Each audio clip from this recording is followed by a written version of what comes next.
Welcome to our artbeads.com handy tip. Today we're going to show you how to use crimp tubes and crimping pliers and how to use crimp covers. The first step is to crimp one end of the jewelry wire to a jump ring. Choose a jewelry wire that is appropriate for the materials that you're working with. The holes in the pearls we're using are small, so for this piece we will use a finer jewelry wire. The crimping pliers have two notches or stations. The first station, which is furthest from the tip of the pliers, has a dimple in the middle and is used to squeeze the crimp into a figure 8 shape. The second station, which is closest to the tip of the pliers, is used to fold the crimp and form it into a nice tube shape. Take the crimp tube and slide it onto one end of the wire and then add a jump ring.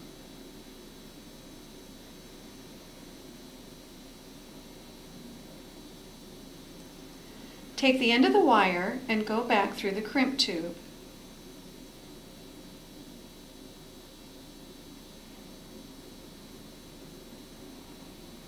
Push the crimp up to the jump ring, but don't make it so tight that the jump ring can't move.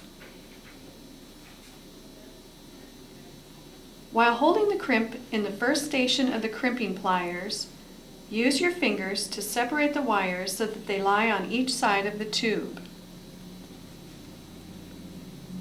Next, squeeze the crimping pliers, bringing the dimple down in between the two wires so that the strands are trapped on opposite sides of the crimp. It is important that you don't have a death grip when you are crimping because this will weaken the crimp. However, you do want to give it a good squeeze.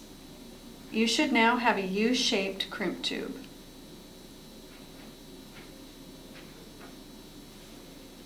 You will then move the crimp to the second station of the crimping pliers, placing it so that when you squeeze, the two sides of the U will come together. Give it a nice squeeze.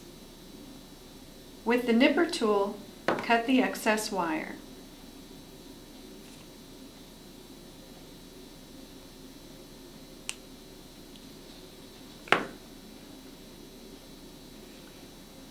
Crimp covers are a wonderful way to give your jewelry a more professional look. They are placed over the finished crimp and look like a bead when finished.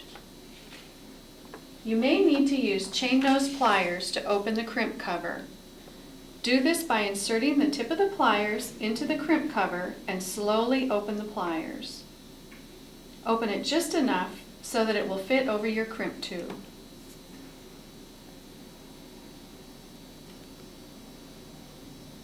Put the crimp cover over the crimp tube and place it in the second station of the crimping pliers. Slowly squeeze the crimping pliers so that the crimp cover is mostly closed.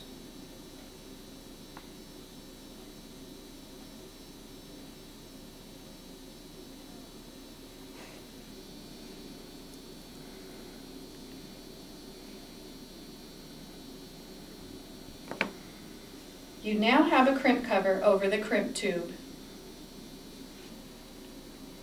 Now that one end of your jewelry wire is finished, you can start stringing the beads.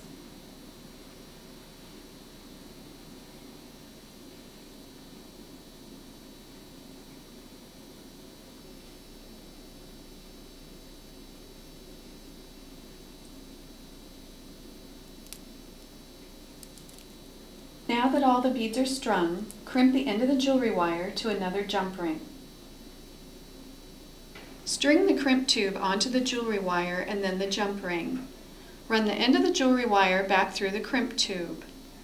When crimping this time, you will want to get the crimp close to the beads, but not so close that the beads don't have any room to move.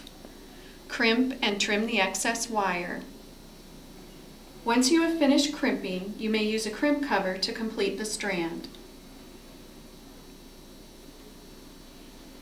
For these and other great tips, please visit the artbeads.com Learning Center in the Handy Tips section.